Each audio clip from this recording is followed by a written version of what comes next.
आप देख रहे हैं ENI live next generation media.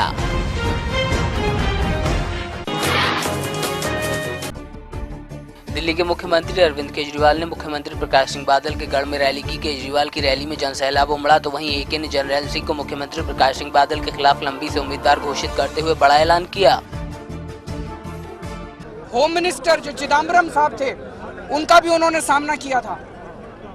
तो पहली बार एक पार्टी आई है जो इनको डायरेक्टली चैलेंज कर रही है। मैं कैप्टन साहब को कहना चाहता हूं, अगर कैप्टन साहब के अंदर हिम्मत है तो या तो जलालाबाद से लड़ें, या लंबी से लड़ें, या मजीठा से लड़ें, और नहीं तो पूरी दुनिया ये साबित हो जाएगा कि ये कैप्टन साहब और बादल मिले हुए हैं।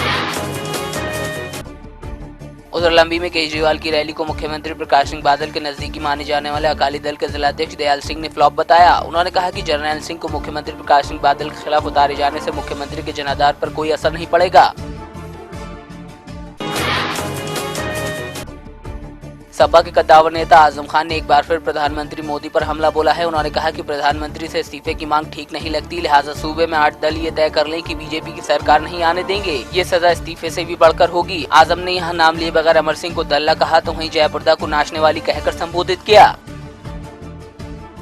जो कहां से कहां तक ले आया, कितना लंबा सफर तय किया, वही एक दिन पार्टी से निकाल दिया गया। किसके लिए? एक दल्ले के कहने पर, एक नाचने वाली की ख्वाहिश पर। और नाचने वाली भी कैसी? पूरी दुनिया में जिसका डांस अमरपाली के नाम से जाना जाता हो। 2 बार हमारी MP रही, लेकिन हमने तो एक ठुमका भी नहीं देखा उनका। शिवपाल यादव के करीबी डॉक्टर संदीप शुक्ला की पत्नी डॉक्टर सुरभि शुक्ला को जयसिंहपुर सदर विधानसभा से उम्मीदवारी दे दी गई है, लिहाजा अखिलेश के करीबी माने जाने वाले अरुण वर्मा का टिकट काट दिया गया है। चाचा भतीजे की जंग यहीं रुकने वाली नहीं थी, लिहाजा खबर ये भी है कि शिवपाल गुट के दोनों मियां बीवी को मंत्री पद से हटा दिया गया है। प्रदेश में जहां चाचा भतीजे का घमासान चल रहा है तो वहीं प्रदेशाध्यक्ष शिवपाल यादव एक बार फिर विवादों में घिर गए हैं। इटावा में सपा नेता मुकेश कुमार यादव ने आरोप लगाया कि शिवपाल ने उनके विद्यालय पर करीब 2 साल से कब्जा कर रखा है। उन्होंने बताया कि शिवपाल के खिलाफ हाईकोर्ट में पिछले 2 सालों से 8 रेड विचाराधीन है। इतना ही नहीं, शिवपाल से अपनी और परिवार की जान को खतरा बताते हुए उन्होंने पार्टी और सचिव पद से इस्तीफा दे दिया। मेरा पारिवारिक उत्पीड़न किया गया, परिवार के साथ जो आज तक उत्पीड़न जारी, जिसकी मैंने 5 बार लिखित शिकायत माननीय मुख्यमंत्री उत्तर प्रदेश सरकार से की, लेकिन आज तक मुझे न्याय नहीं मिला। 8 रिटें हाईकोर्ट में पेंडिंग हैं। 10 साल 2 महीने की सेवा करने के बाद समाजवादी पार्टी ने मुझे और मेरे परिवार को ये दिया, इसलिए त्रस्त होकर के हमने समाजवादी पार्टी छोड़ दी। कांग्रेस के राष्ट्रीय महासचिव और यूपी प्रभारी गुलाम नबी आजाद नोटबंदी के विरोध में जनाक्रोश रैली करने फैजाबाद पहुंचे। यहां गुलाम नबी आजाद ने मोदी सरकार पर जमकर हमले किए। नोटबंदी को गुलाम नबी आजाद ने इस सदी का सबसे बड़ा स्कैम बताया और कहा कि मोदी सरकार ने देश को तोड़ने का रास्ता अख्तियार किया है। देश को जोड़ने की लाइन थी, देश की प्रगति की लाइन थी, और ये इनकी लाइन जो है देश को बर्बाद करने की, देश को तबाही के रास्ते पे लेने की और देश को तोड़ने का रास्ता। और मुझे लगता है कि शायद ये लाइन इनकी आखिरी लाइन होगी।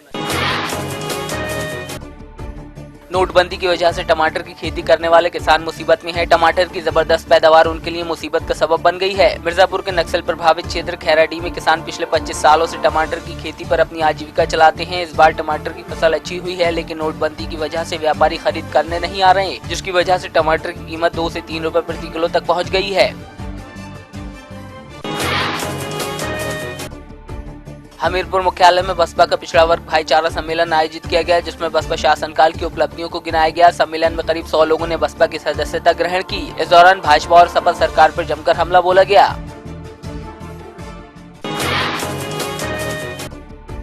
रुड़की के भगवानपुर में स्कूल के मैनेजर द्वारा छात्र को बुरी तरह से पीटने का मामला सामने आया है। छात्र का कसूर सिर्फ इतना था कि वो एक धार्मिक कार्यक्रम में हिस्सा लेने के लिए 2 दिन तक बाहर था और इस बीच स्कूल नहीं जा पाया। उधर स्कूल के मैनेजर का आरोप है कि कुछ दबंग लोगों ने लाठी डंडों के साथ स्कूल पर चढ़ाई कर दी। फिलहाल पुलिस मामले की जाँच कर रही है।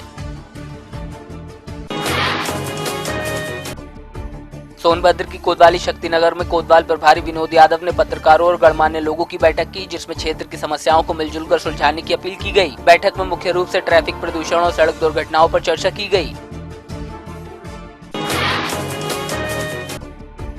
सुल्तानपुर में उत्तर प्रदेश एवं अन्य सन्निर्माण कर्मकार कल्याण बोर्ड की ओर से जिलाधिकारी एस राजलिंगम ने 730 श्रमिकों को साइकिल वितरण किया। जिलाधिकारी ने बताया कि पंजीकृत श्रमिकों को साइकिल वितरण किया गया है। सिरोही में प्रदेश आला कमान के निर्देश पर कांग्रेस ने सूबे की भाजपा सरकार पर नाकामियों का आरोप लगाते हुए विशाल पैदल मार्च निकाला, तो वहीं नोटबंदी का भी विरोध किया। मार्च में जिला अध्यक्ष गंगाबेन गरासिया समेत पूर्व विधायक संयम लोढ़ा और कांग्रेस के तमाम कार्यकर्ता पदाधिकारी शामिल रहे।